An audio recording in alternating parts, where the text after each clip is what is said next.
Welcome back to Our Issues Milwaukee. I'm your host, Andrea Williams. Before the break, we were joined by Representative David Bowen, who gave us his opinion on Governor Scott Walker's proposal to possibly opening a Milwaukee-based youth correctional facility in Milwaukee County.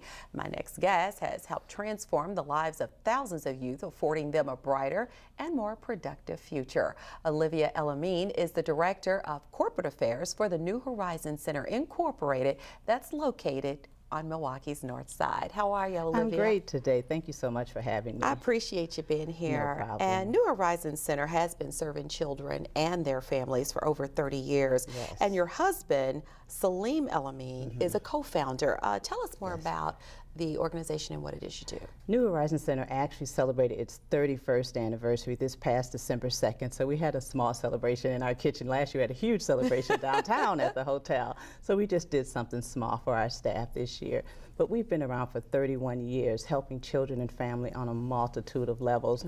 Those kids who have not been served well, the underserved, the disadvantaged, those kids who are at risk for being in those juvenile detention facilities, those are the ones we've targeted, and those are the ones we wanted to help and support throughout the years. Yeah, and you are licensed by the state to operate a wide range of social service programs from infants to young adults. Yes. And like you said, you've been doing this for a really long time. Yes. So you guys have your finger on the pulse of what works and what doesn't work. So I'll be interested in getting your opinion in just a little bit. But your first task back in 1985, that sounds like so long ago. Right? It was actually working exclusively with young delinquents, males specifically aged 16 to 18. 16 to 18, that's and right. They were from Ethan Allen and Lincoln Hills School for Boys. Absolutely. So how were you able to set that up to deal specifically with this group of individuals who were in need? My husband, who started the program, he was working at that time for the Martin Center, and he decided if I can do it for someone else at this level, I think I can do it for myself. So he took a small loan out from his parents, and they helped him get the business started. He found the buildings, found the facilities, and got a partner, and they started New Horizons Center. And they just wanted to have a small target group of kids at that time, the 16 to 18-year-old young men coming out of those two divisions, Lincoln Hills and Ethan Allen schools, because those were the main focus at that time for kids who were juvenile delinquents. And we wanted to help them and support them with getting their lives back on track, to find out what some of their issues and challenges, be it academic, be it emotional. You didn't hear too much about ADHD back then in the 80s and some of the things you hear now. It was more physical, it was more abuse, it was more neglect that those children were dealing with at the time. So Mr. El-Amin knew that he could help those kids, he could meet those challenges, and that's why the facility was started. And I think they did an excellent job. Yeah, that is an entrepreneurial spirit. Absolutely. When somebody says, okay, I'm doing it for them. That's right. I think I can do it myself. I can do it for myself, that's Absolutely. Right. With your experience, what are some of the main issues that lead some of the young people who have come through the New Horizons Center to end up in the system? Right. Because so many times we hear stories, especially now, we keep hearing about armed robberies and carjackings, and people are shaking their heads saying, what's going on? What are some of the issues that you've seen kind of appear to be a pattern? The issues have changed somewhat over the years. What we dealt with back in the 80s were a lot of abuse, a lot of neglect, a lot of family violence, maybe some personal violence with the kids in school, things like that. Now you're hearing a lot of gun violence, you're hearing a lot of car theft, you're hearing issues with drugs. Those things were prevalent at that time, but definitely not at the same challenge that they are now. So we didn't feel that you had to go overboard with the type of services and treatment that you needed. Sometimes those kids just needed an ear, someone to listen to them, someone that they feel that they can connect to, someone that was concerned about them as human beings. And I think New Horizons Center offered that to them. We heard that quite often, that when the kids came to our facilities, that they felt they were at home. They had mentors, they had men who looked like them. And that was so important, to have somebody that looks like you, because that could be your father, that could be your brother that you're talking to. And when they said, man, don't go down that road, you're more likely to listen to them, because they are offering you those words of wisdom that maybe someone else you're not going to listen to, because you think they don't value you as a human being. Or they just don't get it or understand. Or they don't get it, that's right. Like, you don't know me, man, lifestyle. you know, something yeah, like absolutely. that, exactly. So, but when someone else does, and they look like you, and it's like, yeah, maybe he does know me. I didn't have a father at home, but maybe Mr. El-Amin could be my father, and he has become many, many young men's father and mentor. Yeah, and over the years, you guys also took on the challenge of meeting the needs of young women with a positive outlook, and that was something you did at one point. At one point, yes. And I actually remember when I first moved to the city, you guys invited me to come out and speak, and that was a long time ago too, about 17 years ago. That's right. And so you have motivational speakers from so many different levels to come in and talk to the kids, because sometimes it takes just that one person who's able to tap into them and share a story that really gives them a different outlook on life. It absolutely does. We had motivational speakers over the years. As you and I talked, you were at our big event that we had Antoine Fisher come to. We've had other people, some television celebrities who came through and talked to some of the young ladies, and we've also had local people that have come and they share their stories. That's what they want. They want somebody that can relate to them, somebody that knows that I've had a tough time, I've gone through these experiences, but you can come out. We had one of our mentors, she used to be a prostitute. Wow. And she went in, and so she could go and she had that story to share with them. She can tell them, you can't say you haven't been where I'm at, because I have been there.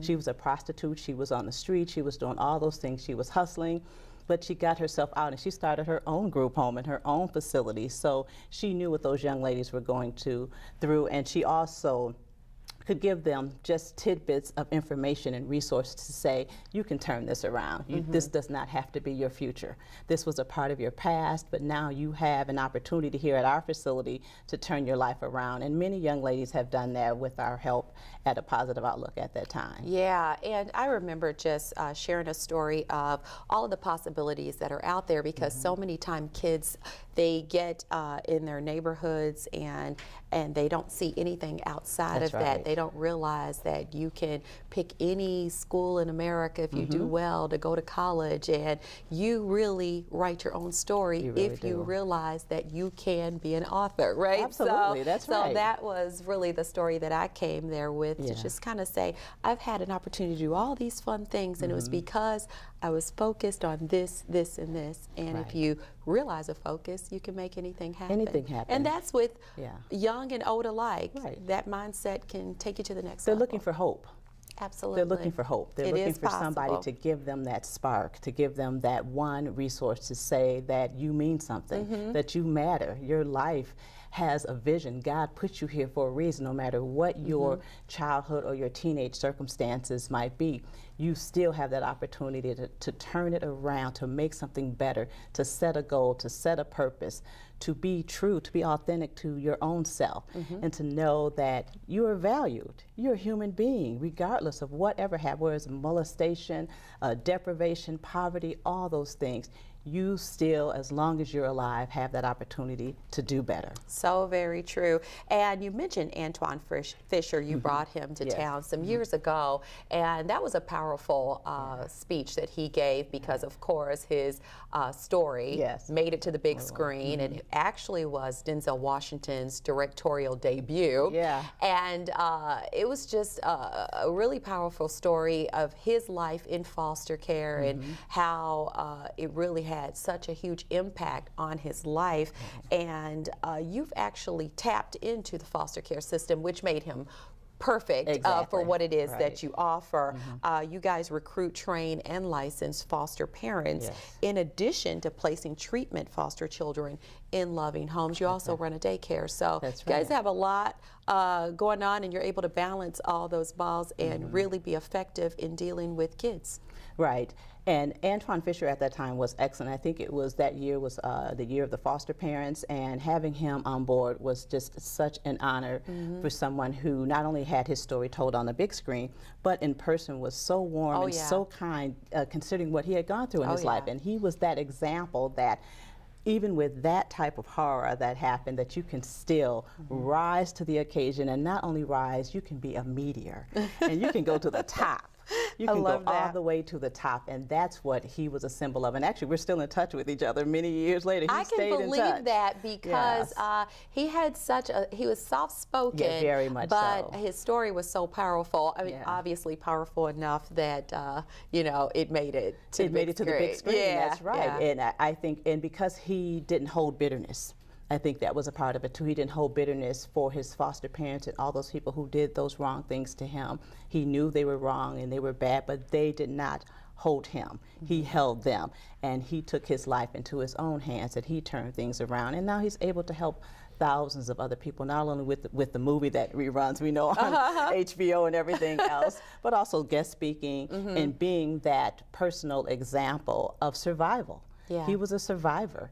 That's very true. Not only did he survive, he strived after that. You know, he strove and he reached the pinnacle. Yeah, and if anybody has not seen the movie, it's on DVD. It's still on TV. Go That's check right. it out. Absolutely, it's wonderful. And as we wrap up, we've got just about a minute or so. I just want to know your goals, the New Horizons Center's goals for 2017, because this has been a challenging year for a lot of social agencies in our area. So what is it you would like to accomplish in the new year? In the new year, yeah, it has been a huge challenge this year in 2016 for not just New Horizons Center, but a lot of the social service agencies that have been around for a number of years.